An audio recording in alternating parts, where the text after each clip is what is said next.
Chapter 15.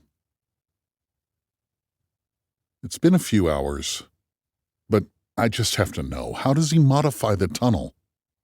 He needs massive atmospheric pressure to stay alive. My hull can't handle that, and he can't handle being in a vacuum, so how does he make modifications? I hear clinks and clanks from the other side of the airlock. This time I'm going to find out. I enter the airlock and look through the porthole. The Blip A's hull robot has removed the old tunnel and is installing a new one. Oh. Well, that's anticlimactic.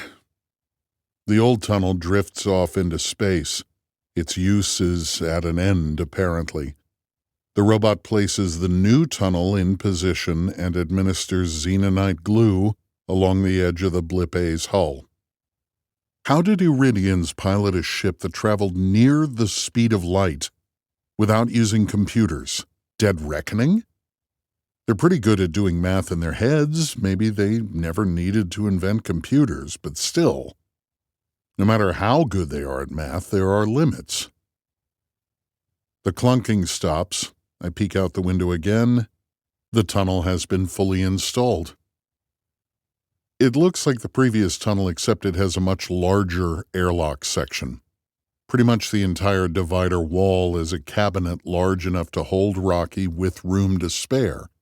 It is not, however, large enough to hold me.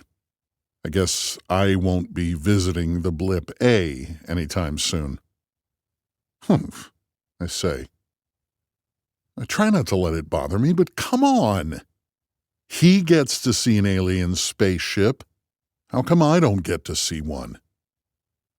Rocky's side of the tunnel no longer has the network of gripping bars. Instead, there is a metal stripe running along the long axis of the tunnel. It extends into the divider airlock and further into my side of the tunnel. It leads right up to my airlock door. Opposite the metal stripe is what looks like a pipe. It's made of the same drab xenonite browns and tans that the tunnel wall is made of, and it's square. It also runs the long axis of the tunnel. With a whoosh, Rocky's side of the tunnel fills with fog, then a second whoosh fills my side. That's what the pipe was for, I guess, delivering the appropriate atmosphere to both sides. I'm glad Rocky has a supply of oxygen to work with. The Blip A door opens and Rocky emerges encased in his geodesic ball. He wears something like overalls with a bandolier across the bottom of his carapace. The AC unit is on his back. 2 of his hands hold metal blocks. The other 3 are free. One of them waves to me. I wave back. The space ball, what else should I call it, floats into the airlock and then sticks to the metal plate. What? I say. How? Then I see it. The ball didn't magically move. Those blocks Rocky is holding are magnets. Fairly powerful ones, I guess. And the metal strip is obviously magnetic, probably iron. He rolls the ball along the metal line and into the divider airlock. He manipulates metal controls through the xenonite shell with his magnets. It's mesmerizing to watch. After some hissing and the sound of pumps, he repels a plate away, which opens up the door on my side of the airlock. From there, he rolls along the metal line to my door. I open it. Hello. Hello. So, do I carry you around? Is that the plan? Yes, carry. Thank. I gingerly grab the ball, worried it might be hot, but it isn't. Among other things, xenonite is an excellent insulator. I pull him through and into the ship. Rocky is heavy, much heavier than I thought he would be. If there were gravity, I probably wouldn't be able to lift him at all. As it is, he has a lot of inertia.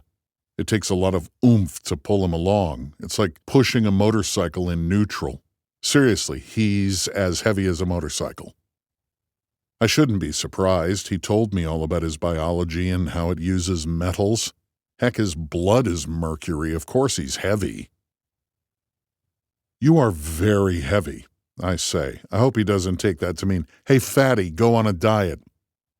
My mass is 168 kilograms, he says. Rocky weighs over 300 pounds. Wow, I say. You weigh a lot more than me. What is UMass question? Maybe 80 kilograms? Humans have very small mass, he says. I'm mostly water, I say. Anyway, this is the control room. I operate the ship from here. Understand. I push him ahead of me down the tunnel to the lab. He skitters around within his ball. He tends to shift around when he's looking at something new. I think it helps him get a better view of things with his sonar, kind of like a dog tilting its head to get more information about a sound. This is my lab, I say. All the science happens here. Good room, he squeals. His voice is a full octave higher than normal. Want to understand all. I'll answer any questions you have, I say. Later, more rooms.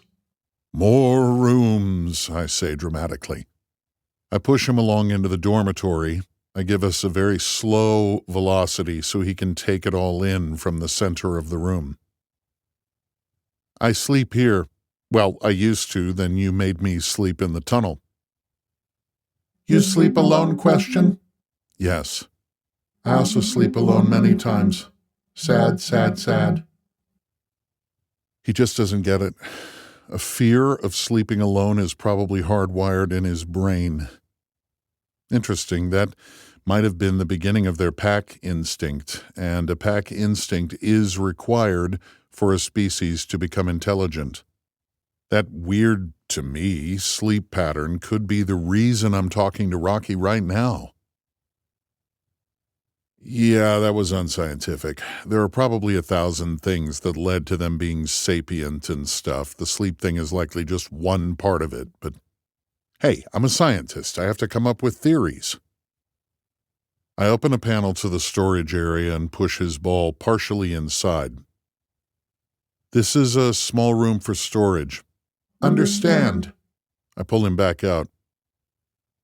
That's all the rooms. My ship is much smaller than yours. Your ship has much science, he says. Show me things in science room question? Sure. I take him back up to the lab. He shifts around in the ball, taking it all in. I float us to the center of the room and grab the edge of the table. I push the ball against the lab table. I think it's steel, but I'm not sure. Most lab tables are. Let's find out. Use your magnets, I say. He pushes one of his magnets against the pentagon face touching the table. With a clunk, the magnet takes hold.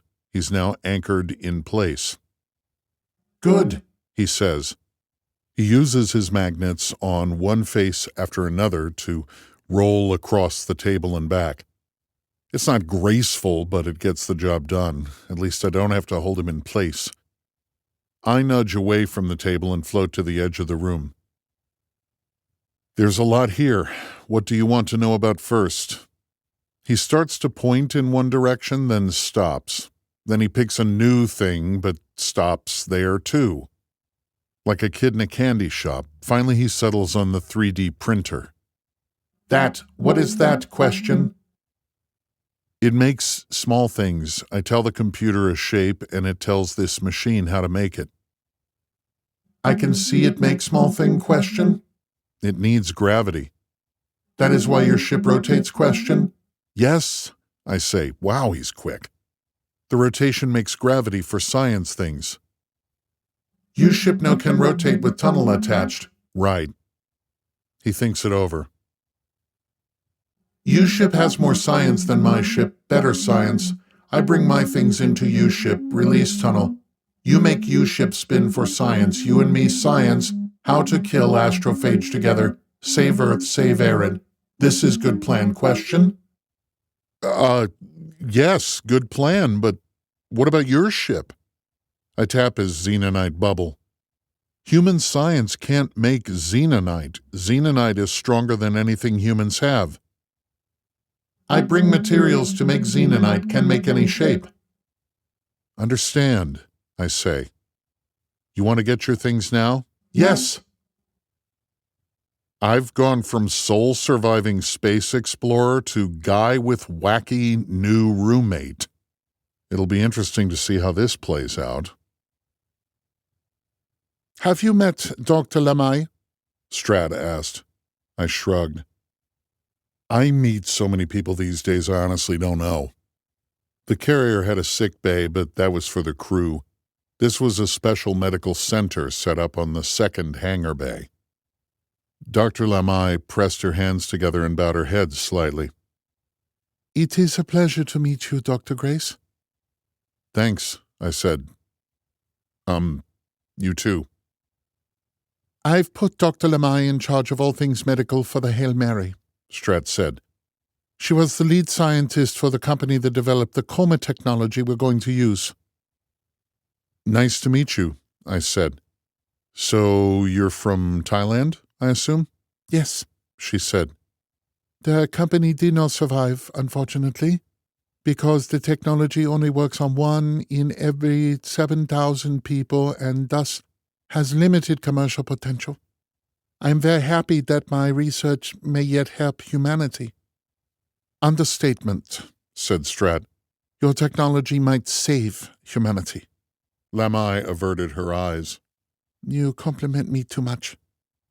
She led us into her lab. A dozen bays were each full of slightly different apparatus experiments, each connected to an unconscious monkey.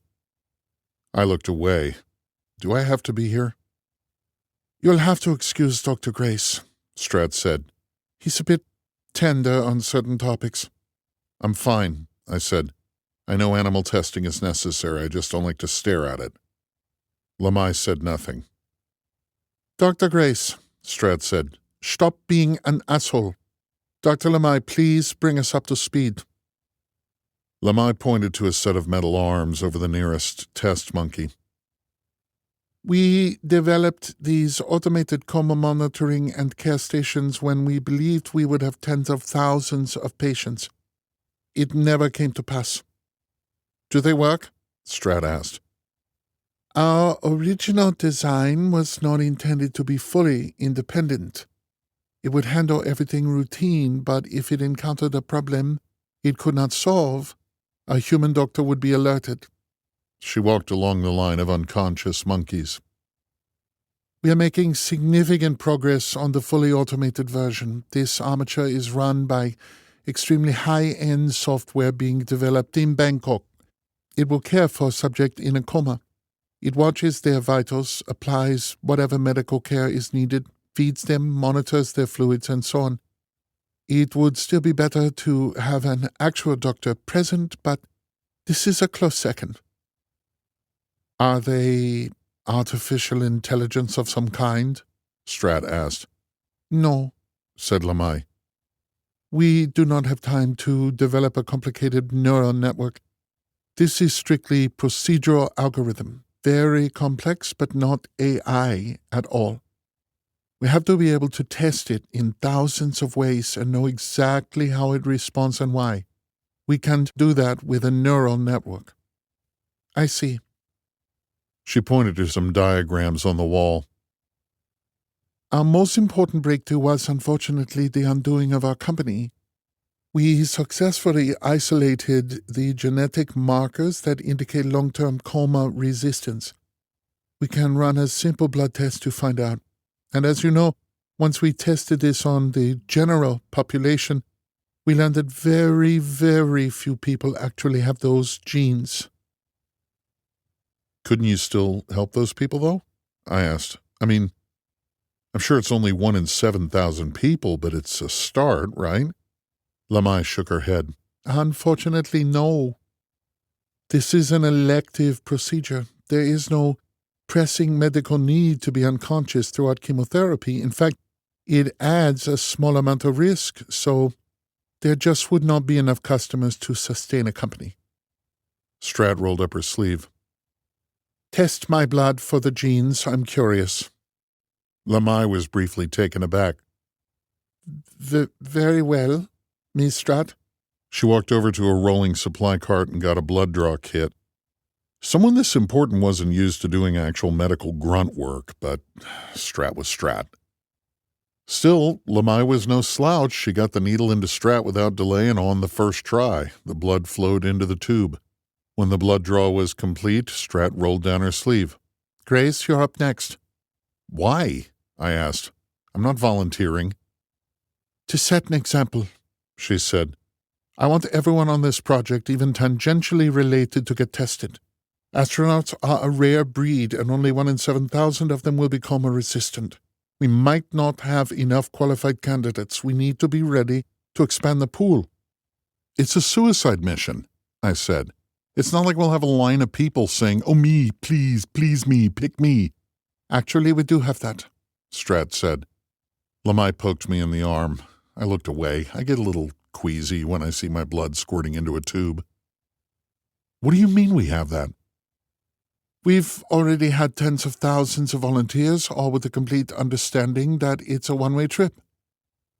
"Wow," I said. "How many of them are insane or suicidal?"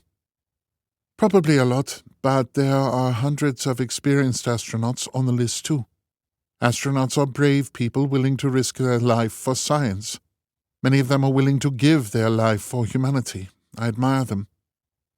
"Hundreds," I say, "not thousands. We'll be lucky if even one of those astronauts qualifies." "We are already counting on a lot of luck," said Strat. "May as well hope for some more." Shortly after college, my girlfriend Linda moved in with me. The relationship only lasted 8 months beyond that and was a total disaster, but that's not relevant right now. When she moved in, I was shocked by the sheer volume of random junk she felt necessary to bring into our small apartment. Box after box of stuff she had accumulated over decades of never throwing anything out. Linda was absolutely Spartan compared to Rocky. He's brought in so much crap we don't have places to store it all. Almost the entire dormitory is full of duffel bag things made of a canvas-like material. They are random muddy colors. When visual aesthetic doesn't matter, you just get whatever colors the manufacturing process makes.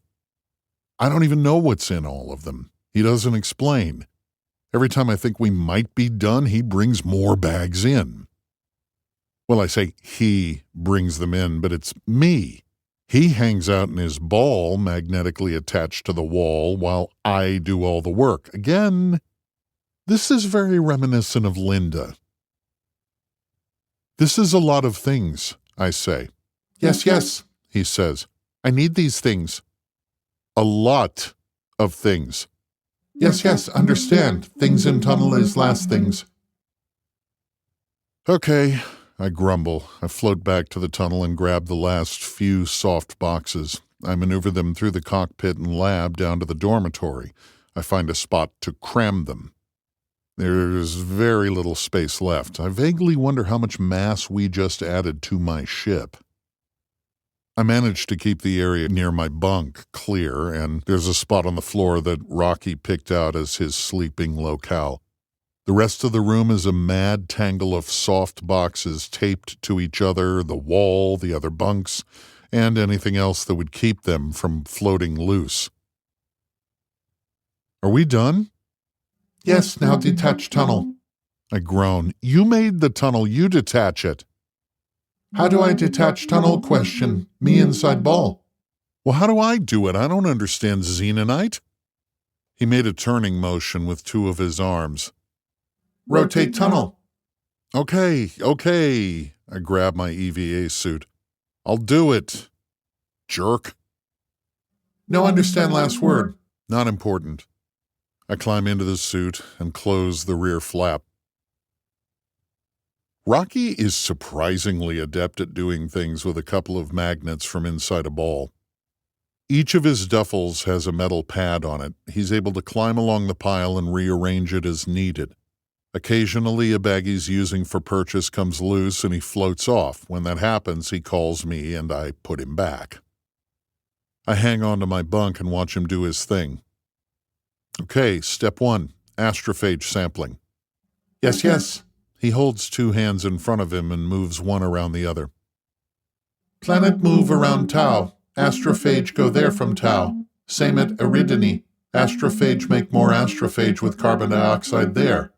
Yes, I say. Did you get a sample? No. My ship had device for this, but device broke. You couldn't fix it?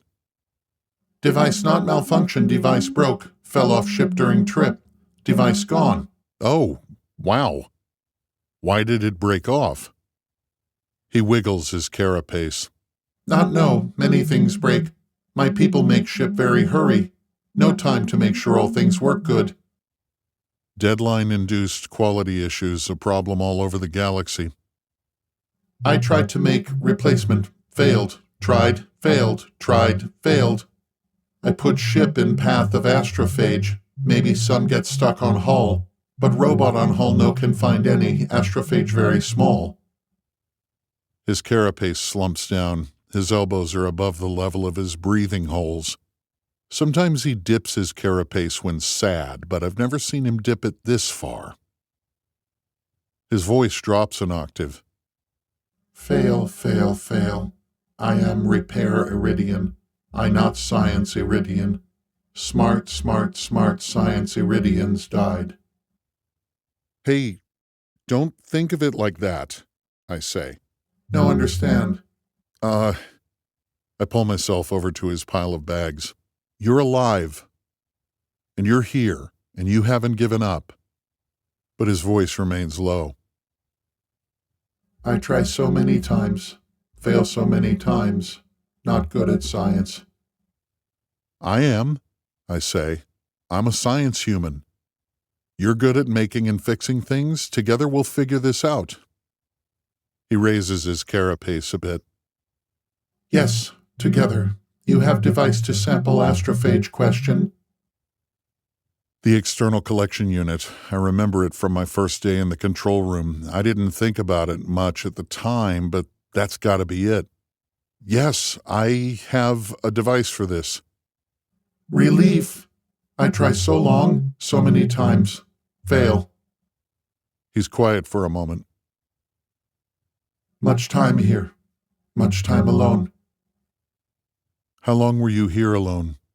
He pauses. Need new words. I pull my laptop off the wall. We run into new words every day, but they're happening fewer and fewer times per day. That's something. I launch the frequency analyzer and bring up my dictionary spreadsheet. Ready. 7,776 seconds is... Arid rotate one circle in one. I immediately recognized the number. I'd worked it out back when I was studying Rocky's clock. 7,776 is 6 to the 5th power. It's exactly how many Iridian seconds it takes to wrap an Iridian clock around all zeros again. They divided their day into a very convenient and, to them, metric number of seconds. I can follow that. Iridian day. I enter it into my dictionary. A planet rotating once is a day. Understand, he says. Arid circles Eridani one time every 198.8 Iridian days. 198.8 Iridian days is... Year, I say, and enter it. A planet going around a star once is 1 year, so that's an Iridian year. We stay with Earth units, or you get confused. How long is Earth Day? Question. And how many Earth days is 1 Earth year? Question. 1 Earth day is 86,400 seconds. 1 Earth year is 365.25 Earth days. Understand, he says. I am here 46 years. 46 years, I gasp. Earth years? I am here 46 Earth years, yes. He's been stuck in this system for longer than I've been alive. How long do Iridians live? He wiggled a claw. Average is 689 years. Earth years? Yes. He says a little sharply. Always Earth units. You are bad at math, so always Earth units. I can't even speak for a moment. How many years have you been alive? 291 years. He pauses. Yes, Earth years. Holy cow. Rocky is older than the United States. He was born around the same time as George Washington. He's not even that old for his species. There are old Iridians out there who were alive when Columbus discovered a bunch of people already living in North America. Why you so surprised? Question. Rocky asks. How long do humans live? Question.